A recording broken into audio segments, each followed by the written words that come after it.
গুম্ফাটি কোথায় আছে এবার খুঁজে দেখতে হবে। এগিয়ে গেলাম।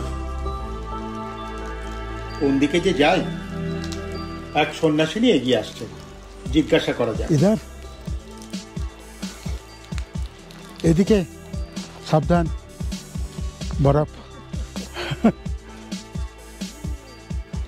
এই বরফের সিঁড়ি দিয়ে যেতে হবে।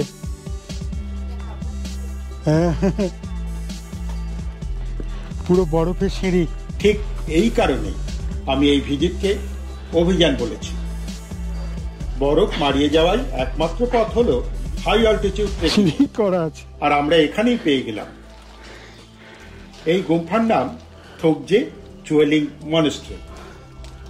আগে ভারতে আর একটিমাত্র আনি গুম্ফা ছিল, যেটা ধর্মশালায়, কিন্তু এখন তাওয়াংয়েই 3টি আনি গুম্ফা আছে। এই গুম্ফাটি সবথেকে